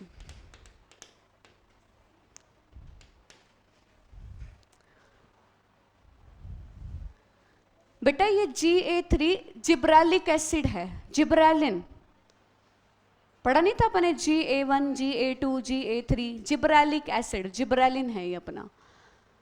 हाँ बेटा, प्रोमोटिंग एक्टिविटी की अगर हम लोग बात करें तो कह रहे इथाइलिन, पहली बात तो ये देखो, ये गैसियस हार्मोन है अपना और बहुत यूज होता है, ये बहुत यूज होता है जो इथाइलिन है। ठीक है, कह रहे तुम्हें पता है सीड जर्मिनेशन प्रमोट करवाता है। अच्छा भाई, सीड जर्मिनेशन प्रमोट करवाएगा। ठीक है, तो सीड जर्मिनेशन किस तरह की एक्टिविटी होती है बेटा? प्रमोटिंग। और कौन करवा रहा था सीड जर्मिनेशन? जिब्रेलिक एसिड, ये भी प्रमोट करवा रहा है। ठीक है, कह रहे कोई खास नाम जिनमें ये सीड डोरमेंसी ब्रेक करता हो, कोई खास ऐसे एग्जाम्पल हो क्या? हाँ भैया देखो, पीनट सीड्स, क्या एग्जाम्पल दिए बेटा इसने? Peanut seed. तो अगर हमारे पास क्वेश्चन में आ जाएगा पीनट सीड्स में सीड डोरमेंसी को कौन ब्रेक करता है, तो हमारा आंसर क्या होगा? इथाइलिन। क्या होगा बेटा? इथाइलिन। बात समझ में आई? ठीक है। और क्या करता है ये? कह रहे जो चेरी है, cherry, walnut and cotton, it promotes wall thickening, thinning not thickening. इनकी वॉल को क्या कर देता है? पतला कर देता है, वॉल थिनिंग का। अच्छा, और sprouting of potato tubers, sprouting of potato tuber, ये क्या होता है भला? क्या तुमने आलू देखा है? हाँ खाया भी है आलू। इसके ऊपर तुमने कुछ बर्ड्स देखी है वाइट वाइट सी, है ना? तो हम पढ़ते थे ना छोटी क्लासेस में कि आलू जो है स्टेम है, उससे हम वेजिटेटिव प्रोपगेशन, उससे एक नया प्लांट ग्रो करवा सकते हैं। ठीक है, तो कह रहे हैं इन बर्ड्स की स्प्रोटिंग, फैलने में इनको मदद करता है, ग्रो करने में इनको मदद करता है। तो स्प्रोटिंग ऑफ पोटैटो ट्यूबर। ठीक, इतनी बात समझ आई? तो ये सारी एक्टिविटी हमें कैसी समझ में आ रही है? प्रमोटिंग वाली है। कह रहे और तो और सीड जर्मिनेशन तो करवाता ही है। अब जैसे सीड जर्मिनेट हुआ बच्चों, ये रूट वाला पोर्शन बना और ये एपेक्स वाला, टिप वाला।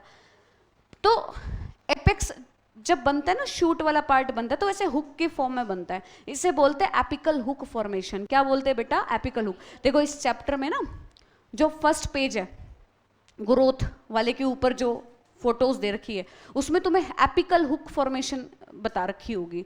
ठीक है, तो पैटर्न ग्रोथ भी बोलते हैं इसको, एपिकल हुक फॉर्मेशन। ठीक है, देखा?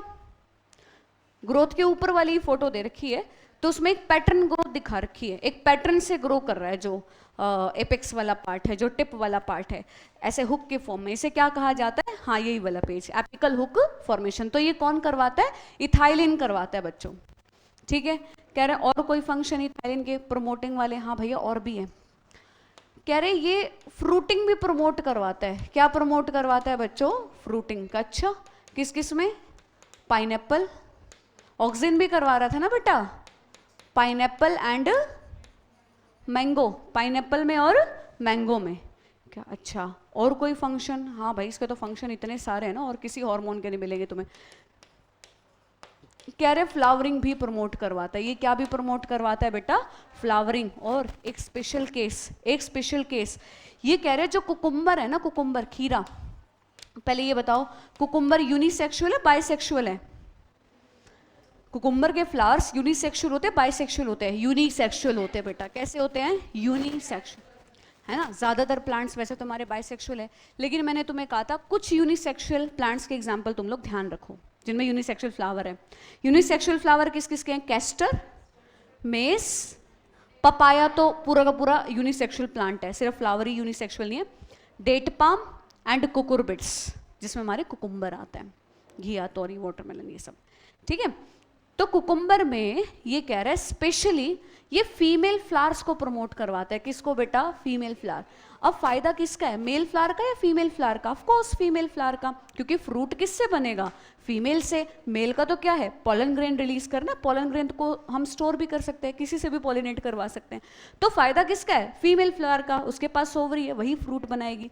तो ये कुकुम्बर में खासकर कौन से फ्लावर को ग्रो करवाता है बेटा? फीमेल फ्लावर को। इंपॉर्टेंट है, ध्यान रखना। तो ये तो हमें सारी की सारी प्रमोटिंग एक्टिविटी समझ में आ रही है। क्या और कोई एक्शन? देखो जिब्रेलिन कैसे ग्रो करवा रहा था? Length wise. ये हॉरिजॉन्टल ग्रोथ करवाता है। कैसी ग्रो करवाता है बेटा? फ्रूट्स में और सीड में कैसी ग्रोथ प्रमोट करवाएगा? Horizontal growth. ठीक है, क्या और कोई प्रोमोटिंग एक्टिविटी इसकी समझ आ रही हो? हाँ भाई, ये क्या करता है? रूट ग्रोथ करवाता है। ना सिर्फ रूट बल्कि रूट हेयर फॉर्मेशन, जिससे सरफेस एरिया ज़्यादा से ज़्यादा हो, पानी का एब्जॉर्प्शन ज़्यादा से ज़्यादा हो। ठीक है, सो इट प्रमोट्स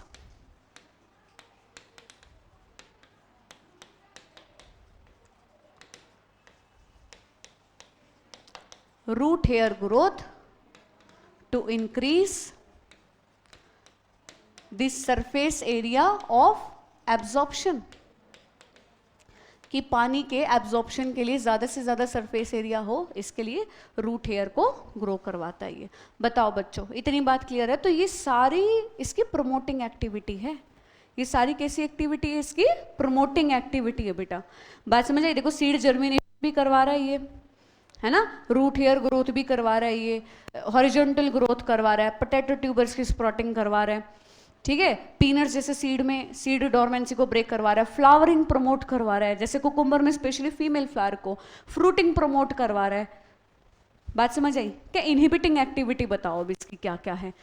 ये सारी समझ में आई बच्चों? क्लियर है? क्या इनहिबिटिंग एक्टिविटी और देख लो इसकी। देखो इसका एक्वस सोल्यूशन को अपाइथेफोन बोलते हैं बेटा। क्या बोलते हैं? एथेफोन। इसका यूज किया जाता है फॉर राइपनिंग ऑफ फ्रूट्स, फलों को पकाने के लिए, जल्दी से जल्दी पकाने के लिए, मार्केट में बेचने के लिए। ठीक है, फॉर राइपनिंग ऑफ फ्रूट्स। एथेफोन नाम का केमिकल होता है। कह रही है जितना जल्दी सीड जर्मिनेशन ये सब करवाता है ना, फलों को पकाता भी उतनी जल्दी है। ठीक है, खासकर ये कह रहे it increases respiratory rate in climacteric fruit, जिसे बोलते हैं अपन रेस्पिरेटरी क्लाइमेक्ट्रिक। बेटा क्लाइमेक्ट्रिक फ्रूट वो होते हैं जिनका कलर चेंज हो जाता है पकने के बाद, है ना, जैसे आम है। अब उसका ग्रीन कलर होता है जब तक वो अनराइपेंड होता है, कच्चा होता है ना, पकने के बाद उसका कलर कैसा हो जाता है? येलो हो जाता है। सेम फॉर बनाना। तो उन फ्रूट्स को अपन क्लाइमेक्ट्रिक फ्रूट बोलते हैं। तो उनमें रेस्पिरेशन रेट बढ़ जाता है पकने के टाइम पे, रेस्पिरेशन के उसके राइपनिंग के टाइम पे। इसे क्या कहा जाता है? रेस्पिरेटरी क्लाइमेक्ट्रिक। कह रहे और कोई एक्शन? हाँ भाई, ये एब्सिशन, फलों को पकाएगा तो वो गिरेंगे भी जल्दी। एब्सिशन एंड सेनिसेंस इनको प्रमोट करवाता है, इनको प्रमोट करवाता है बेटा। इसीलिए हम इसको किस में लिखते हैं? इनहिबिटर में लिखते हैं। किस में लिखते हैं? इस हार्मोन को इनहिबिटर में लिखते हैं। बोलो, इतनी बात समझ में आई बच्चों? क्लियर है? तो ध्यान रखेंगे, इथाइलिन इनहिबिटर है। इथाइलिन क्या है? इनहिबिटर है, लेकिन ये सीड डोरमेंसी प्रमोट नहीं कर रहा है, ये सीड जर्मिनेशन प्रमोट कर रहा है। सीड डोरमेंसी कौन सा हार्मोन प्रमोट कर रहा है? Abscisic acid. लेकिन हाँ, इसको फिर भी हम लोग इनहिबिटर क्यों बोल रहे हैं? क्योंकि ये सेनिसेंस और एब्सिशन को प्रमोट करता है। बताओ, समझ में आई इतनी बात बच्चों? क्लियर है? इथाइलिन के फंक्शन समझ आए? इसको डिस्कवर किया था H.H. कूजन ने। ठीक है, बस इन्हीं का नाम दे रखा है। Clear? Next, ethylene causes climacteric ripening of fruit. सही। Climacteric fruit show a rise in respiration at the time of ripening. दोनों स्टेटमेंट सही अभी अभी पढ़ी है हमने, तो both statement 1 and 2 are correct. ये चैप्टर ऑलमोस्ट हो गया बच्चों अपना, बस ये टॉपिक बचा अपना। In which of the following type of growth only one daughter cell divides and other cell mature and differentiate. बस ये टॉपिक बचा अपना ग्रोथ वाला। Types of growth, types of growth. बेटा 2 प्रकार की ग्रोथ बताई है इन्होंने। एक तो है एरिथमेटिक और दूसरी है जियोमेट्रिक। ठीक है, तो जियोमेट्रिक में तो क्या होता है? जैसे अनलिमिटेड जियो ना 4G, ये भी इसकी ग्रोथ भी अनलिमिटेड है कि भैया एक सेल है ना, ये 1 से 2 बनाएगी, 2 से बनाएगी 4, 4 से 8, क्या सेल्स डिवाइड करती रहेंगी। जितनी भी डॉटर सेल्स नई नई सेल्स बनेंगी वो आगे डिवाइड करती रहेंगी। इनमें ऐसा नहीं है। एरिथमेटिक में क्या है, मान लो 1 से कितनी डॉटर सेल बन गई, 2, तो इन दोनों में से एक ही सेल डिवाइड करेगी, एक ही डॉटर सेल क्या करेगी, डिवाइड करेगी आगे जाके कि ये दूसरे वाली मैच्योर हो जाएगी। बात समझ में आई। तो यहाँ पे तो देखो क्या केस है, 1 से कितनी सेल बन गई बेटा, 2, 2 से कितनी बन गई, 4, 4 से बन गई 8। यहाँ ऐसा नहीं है, यहाँ 1 से कितनी बनी, अब 2 से आगे ये डिवाइड करके 2 से कितनी बन गई आगे, 3, ये डिवाइड करेगी ना बेटा, एक पहले वाली 3। बोलो दोनों का पैटर्न समझ में आया। इसमें तो जितनी भी डॉटर सेल्स है वो सारी की सारी डिवाइड करेंगी, इसमें तो जितनी भी डॉटर सेल्स है ये सारी की सारी डिवाइड करेंगी जियोमेट्रिक में, अनलिमिटेड जियो वाले में, और इसमें सिर्फ एक डॉटर सेल डिवाइड करेगी, दूसरी वाली साथ की साथ मैच्योर हो जाएगी। ठीक है, तो दोनों का ग्राफ देखो कैसे बनाते हैं हम लोग। एरिथमेटिक का आता है बेटा स्ट्रेट लाइन ग्राफ, कैसा ग्राफ आता है, स्ट्रेट लाइन ग्राफ। ठीक है, लेकिन जियोमेट्रिक का ग्राफ कैसा आता है देखो। अब कह रहे जियोमेट्रिक का कोई स्टॉप पॉइंट नहीं है क्या, इसमें सारी सेल्स डिवाइड करती रहेंगी क्या, नहीं भैया सुनो, देखो शुरू में तो ये धीरे धीरे डिवाइड करेंगी, इस फेज को आप बोलते हैं लैग फेज, क्या बोलते हैं बेटा, लैग, फिर एकदम से इसका नंबर बढ़ेगा, इसे बोलते हैं लॉग या फिर एक्सपोनेंशियल फेज। ठीक है, और कह रही आगे डिवाइड करना बंद कर देती, क्या बोलते हैं इस फेज को, स्टेशनरी फेज। क्या ऐसा क्यों, अब क्यों डिवाइड करना बंद की हो रही है, अरे भाई जिस हिसाब से तुमने न्यूट्रिएंट मीडियम डाला है, जिस हिसाब से तुमने न्यूट्रिएंट मीडियम डाला है ना, जितना खाना यूज होगा उस हिसाब से तो सेल्स डिवाइड करेंगी। अब मान लो खाना अवेलेबल है 100 सेल्स के लिए, तो क्या वो 100 से ऊपर बढ़ पाएंगे आगे, कहना भाई, तो कह रहे हैं इसीलिए एक स्टेशनरी फेज इसके अंदर जरूर आएगी। तो बच्चों जो ये जियोमेट्रिक है, जियोमेट्रिक वाले का ग्रोथ कर्व कैसा आएगा, एस शेप, सिग्मॉइड कर्व, कैसा कर्व आएगा बोलो, सिग्मॉइड। और एरिथमेटिक वाले का कैसा आएगा, स्ट्रेट। इसकी इक्वेशन भी हम लोग ध्यान रखेंगे, इसकी इक्वेशन दे रखी है WT is equal to W0 base of logarithm RT। ठीक है, और एरिथमेटिक वाली का दे रखा है LT is equal to L0 plus RT। LT final length, L0 जो इनिशियल लेंथ थी। ठीक है, बोलो समझ में आई। इसका एग्जाम्पल इन्होंने दे रखा है जैसे कि रूट ग्रोथ जो होती है, रूट इलोंगेशन, उसमें एरिथमेटिक मिलती है। अब अगर हम जियोमेट्रिक का एग्जाम्पल देखें तो बहुत कॉमन एग्जाम्पल है, हमने देखा होगा जो जाइगोट है, एक सेल है, जाइगोट में 1 से कितनी ब्लास्टोमेयर बनती है, 2, फिर 2 से कितनी ब्लास्टोमेयर बनती है, 4, 4 से कितनी बनती है, 8। तो शुरू में एम्ब्रियोनिक स्टेज में कैसी ग्रोथ देखने को मिलती है, जियोमेट्रिक, हालांकि बाद में कैसी हो जाती है, एरिथमेटिक। बोलो समझ आई इतनी बात बच्चों। तो इसका आंसर हो जाएगा, अब इसका आंसर हो जाएगा in which of the following type of growth only 1 daughter cell divide, जबकि अदर मैच्योर हो जाएगी। कौन सी ग्रोथ है बच्चों, एरिथमेटिक। ठीक है, जियोमेट्रिक में दोनों की दोनों डॉटर सेल्स डिवाइड करेंगी अपनी। ठीक,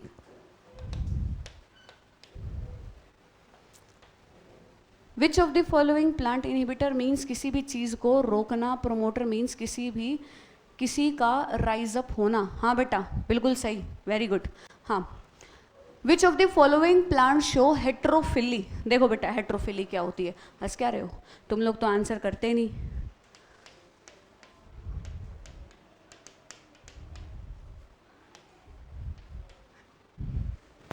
क्लास में थोड़ा कॉन्फिडेंस कम आता है ना, कि अगर गलत हो गया तो बाकी बच्चे मजाक उड़ाएंगे, चाहे बाकी बच्चों को कुछ ना आता हो।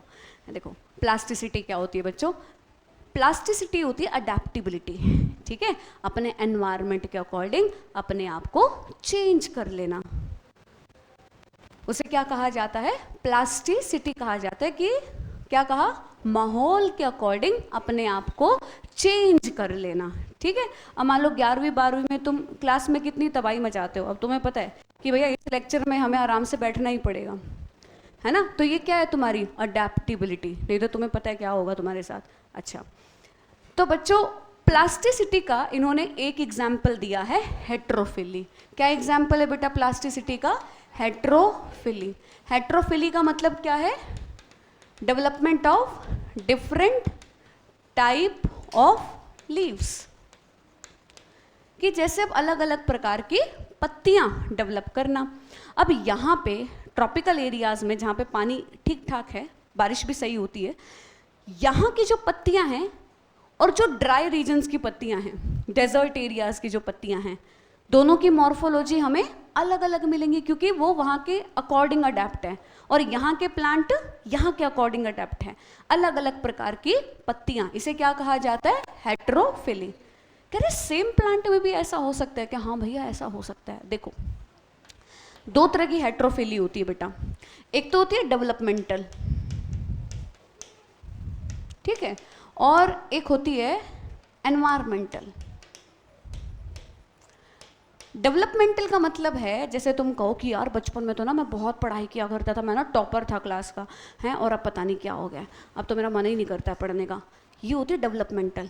कि जुवेनाइल स्टेज में कुछ और है, यंग स्टेज में कुछ और है, और एडल्ट स्टेज में अलग प्रकार की पत्तियां। इसे क्या कहा जाता है? Developmental heterophylly. और एनवायरमेंटल क्या होता है?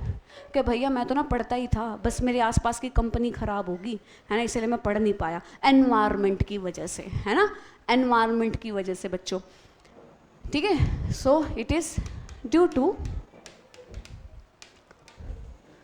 टाइम ज़्यादा हो गया क्या? एनवायरमेंटल फैक्टर, ठीक है। कोई डाउट यहाँ तक? तो इसके 3 एग्जाम्पल पढ़ने बेटा डेवलपमेंटल वाले के। एनसीईआरटी में 3 एग्जाम्पल दे रखे, फोटो एक की दे रखी है, ठीक है। तो डेवलपमेंटल के एग्जाम्पल दे रखे इन्होंने लार्कस्पर, कॉटन एंड कोरिएंडर। और एनवायरमेंटल का एक एग्जाम्पल दे रखा है बटरकप, इसकी फोटो भी दे रखी है, ठीक है। फोटो देख के जाना। बोलो समझ आई इतनी बात बच्चों? तो देखो आंसर देखो इसका, विच of the following plant show heterophylly? सारे ही हैं, है ना, लार्कस्पर, बटरकप, कॉटन। हालांकि बटरकप में कैसी होती है? एनवायरमेंटल। पेपर में अगर पूछ ले तो बाय चांस। और इन तीनों में कैसी है?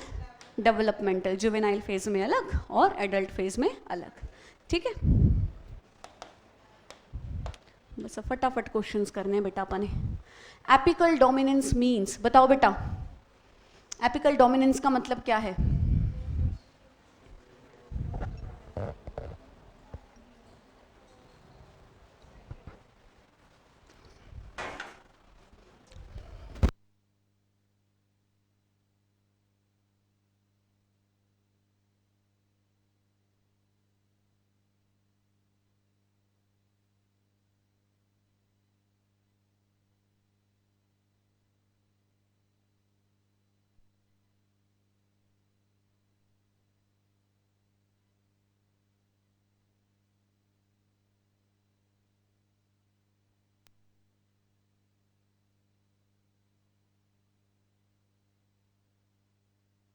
देखो क्या आएगा इसका answer? Suppression of growth of axillary bud by the presence of apical bud, है ना, कि साइड वाली बर्ड को नहीं ग्रो करने देंगे, सिर्फ एपिकल बर्ड बढ़ेंगे। जिसे क्या कहा था हमने? Apical dominance. कौन सा हार्मोन शो करता है? ऑक्सिन। और इनहिबिट कौन करता है? साइटोकाइनिन। हाँ बच्चों, gibberellin can promote seed germination because, बताओ बच्चों सीड जर्मिनेशन क्यों करवाता है ये?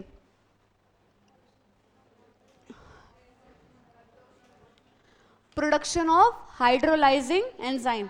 अरे भाई कहा था ना, जैसे स्टार्च को ब्रेक करने के लिए कौन सा एंजाइम चाहिए? अमाइलेज। प्रोटीन को तोड़ने के लिए प्रोटीएज, लिपिड को तोड़ने के लिए लाइप।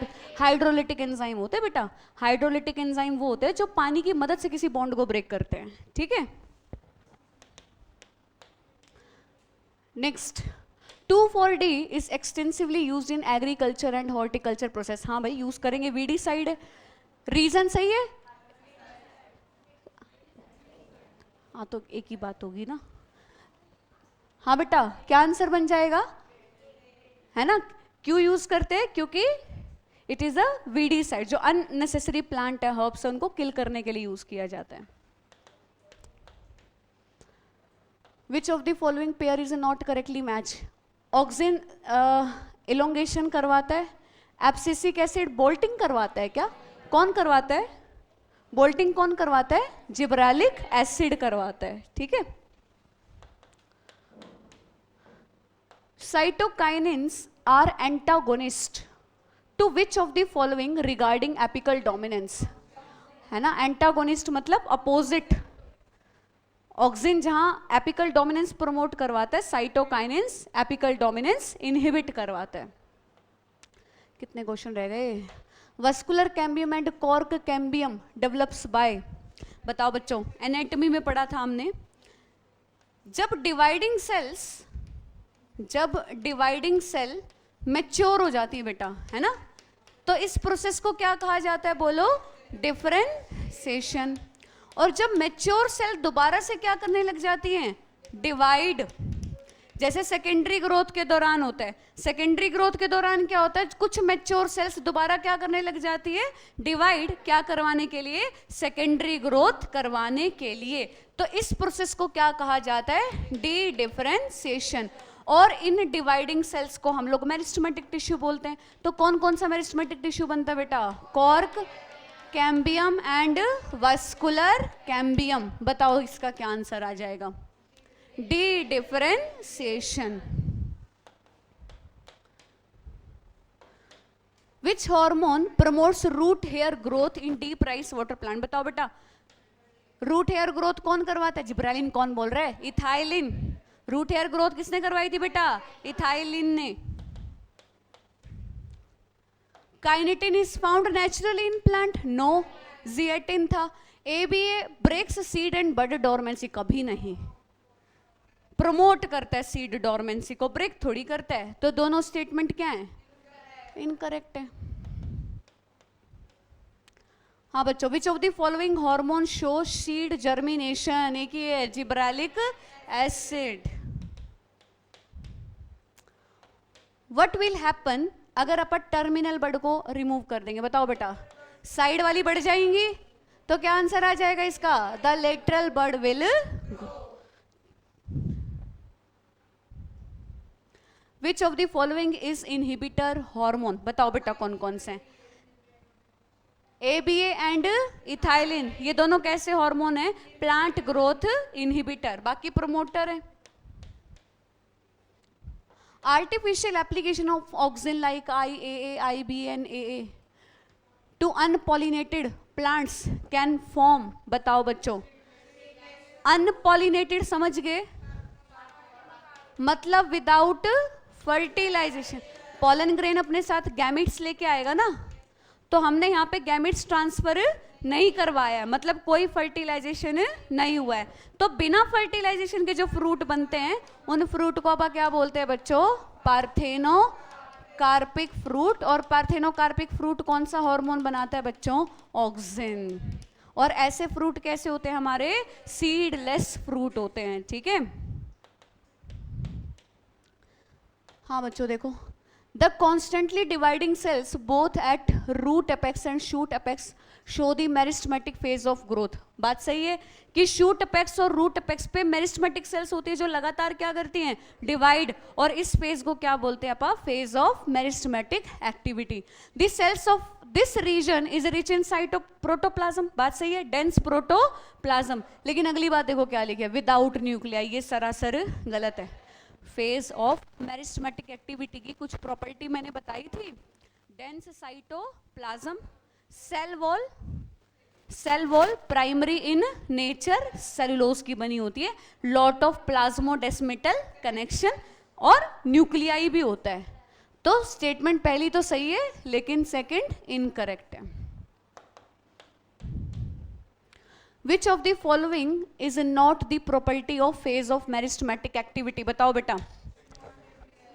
डेंस साइटोप्लाज्म है, thin primary cellulosic cell wall, secondary wall deposition. नहीं, ये कौन सी फेज में आता है बच्चों? मैच्योरेशन फेज में आता है सेकेंडरी वॉल डिपोजिशन. ठीक है, ये मेरिस्टेमेटिक एक्टिविटी में नहीं होता है. गलत है ये.